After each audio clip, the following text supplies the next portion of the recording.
आखिरकार जब पोल किया गया एमएस धोनी बेटर बैट्समैन है या फिर ऋषभ पंत, तो उसमें भाई कौन जीता? या फिर भाई यहाँ पर डेविड वार्नर एकदम से पुशअप्स क्यों मारने लगते हैं? या फिर भाई यहाँ पर एमएस धोनी इतने शॉक्ड क्यों हो जाते हैं? या फिर भाई जब पंत आउट होके गए तो एकदम से रिकी पोंटिंग उनको ड्रेसिंग रूम में जाने से क्यों रोक लेते हैं? या फिर भाई आखिर में एमएस धोनी इस मैच में कौन सा अवार्ड जीत जाते हैं? तो आज की इस वीडियो में मैं आपको चेन्नई वर्सेस दिल्ली के मैच की कुछ ऐसी मूवमेंट्स बताऊंगा जो कि आपको हाइलाइट्स में नहीं बस लाइव मैच में देखने को मिलती है।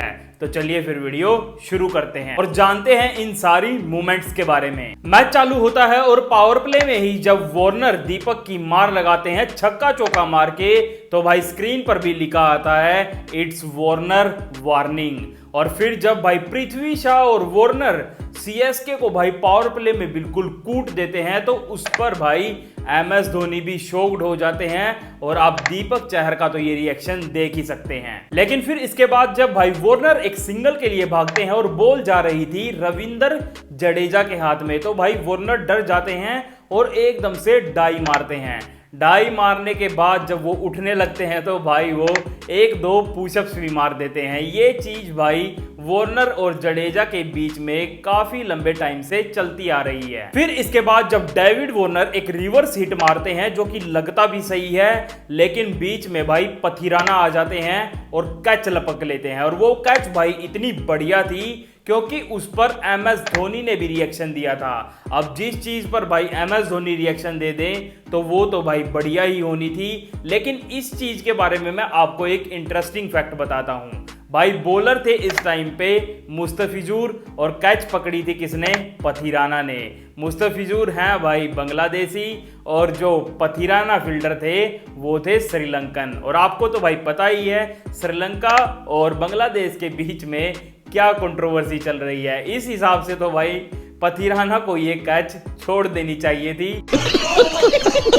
लेकिन इतनी बढ़िया कैच पकड़ ली। और फिर जब ब्रेक के बीच में भाई धोनी ने जडेजा को जाके एक बात पता नहीं क्या समझाई और अगले ही ओवर में आके भाई जडेजा ने विकेट भी ले लिया। लेकिन उसके बाद पूछा गया भाई ये क्वेश्चन, बेहतर कौन है, एमएस धोनी या फिर भाई ऋषभ पंत? मेरे हिसाब से तो भाई ये सवाल पूछा भी नहीं जाना चाहिए था क्योंकि रिजल्ट तो हमें पता ही था और रिजल्ट आया भी भाई वही।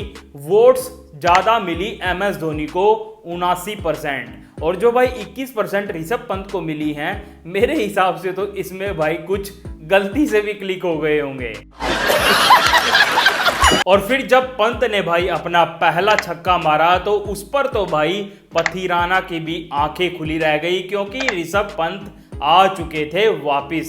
और फिर जब वो आउट भी हुए और ड्रेसिंग रूम के अंदर जा रहे थे तो रिकी पोंटिंग उनके पीछे पीछे भाग के जाते हैं और रोक के उनको कुछ न कुछ बोलते हैं। शायद मेरे हिसाब से यही बोल रहे होंगे कि जब तुम्हारा उस ओवर में छक्का चौका लग गया था तो भाई अगली बॉल पर भी क्यों ट्राई कर रहे थे छक्का मारने का? सिंगल लेके अगले ओवर में मार लेते। लेकिन फिर जब भाई सीएसके की बैटिंग आई तो आज तो भाई कुछ अलग ही हुआ क्योंकि सीएसके 3 ओवर के बाद भी 7 रन पे 2 विकेट खो चुका था और सचिन रविंद्र भी भाई 12 बॉल में बस 2 रन बना के गए थे। ये देख के भाई सीएसके के फैंस दुखी तो थे लेकिन अंदर ही अंदर भाई खुश भी हो रहे थे क्योंकि ये देख के सबको लग रहा था आज तो एमएस धोनी की बैटिंग जरूर आएगी। लेकिन इस टाइम पर भी भाई एमएस धोनी तो ड्रेसिंग रूम में बैठे भाई कोई रिएक्शन ही नहीं दे रहे थे। और जब भाई सीएसके के विकेट्स पड़ते ही गए और जब डैरल मिचेल आउट हुए तो एमएस धोनी अपनी जगह से उठे और पैड पहनने लगे। और फिर आए थे भाई बैटिंग करने शिवम दुबे जो कि इंपैक्ट प्लेयर के तौर पर आए थे। तो भाई कैमरा सब्स्टिट्यूट प्लेयर पर तो जाना ही था और ये चीज शायद दीपक चहर को भाई पता थी। सब्स्टिट्यूट प्लेयर थे पथिराना। तो जब भाई कैमरा उन पे जाता है तो दीपक चहर एकदम से अपना मुंह उनके आगे ले आते हैं ताकि वो उसको कैमरे से छुपा सके। और फिर जब भाई समीर रिजवी बैटिंग करने आए तो उनके साथ तो भाई तगड़ा कोइंसिडेंस हो गया क्योंकि उन्होंने अपनी पहली इनिंग में तो भाई पहली बॉल पे छक्का मारा था और आज अपनी दूसरी इनिंग में वो भाई पहली बॉल पे ही आउट हो गए। और फिर हो रहा था भाई सबको इंतजार एमएस धोनी का और तभी पड़ता है भाई शिवम दुबे का विकेट। जिस पर सीएसके फैंस को भाई दुख मनाना चाहिए था। लेकिन सारे के सारे भाई चिल्लाने लगते हैं क्योंकि एमएस धोनी ड्रेसिंग रूम से बाहर निकल के आ चुके थे और बंदे ने भाई आते ही पहली ही बॉल पे घूम के चौका भी मार दिया, जिस पर भाई पूरा का पूरा ग्राउंड ही पागल होके चिल्लाने लग गया। और उस टाइम पर चाहिए थे भाई सीएसके को जीतने के लिए 18 बॉल में 58 रन, जो कि सुनने में तो भाई मुश्किल लगते हैं, लेकिन जब तक पिच पर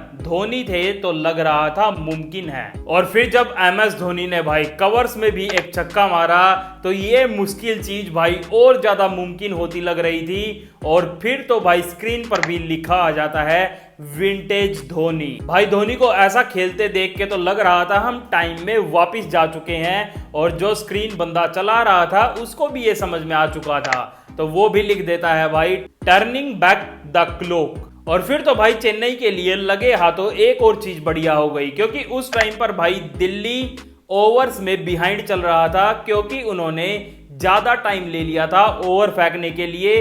तो भाई उनके जो 5 प्लेयर्स हैं उनको 30 यार्ड्स के अंदर रखना था, यानी कि अब बस बाहर रहेंगे 4 प्लेयर्स। लेकिन फिर जब भाई धोनी से किसी बॉल पे छक्का नहीं लग रहा था या फिर चौका, तो भाई वो उस बॉल पे सिंगल भी नहीं ले रहे थे, क्योंकि उनको भी समझ में आ चुका था अगर हम मैच भी नहीं जीते तो क्या हुआ, वाइजैक की भाई इस ऑडियंस को मैं छक्के तो दिखा के ही जाऊंगा। और फिर उन्होंने लास्ट ओवर में भाई 2 चौके और 2 छक्के तो मार ही दिए, लेकिन वहां पर भाई दिल्ली मैच जीत गया।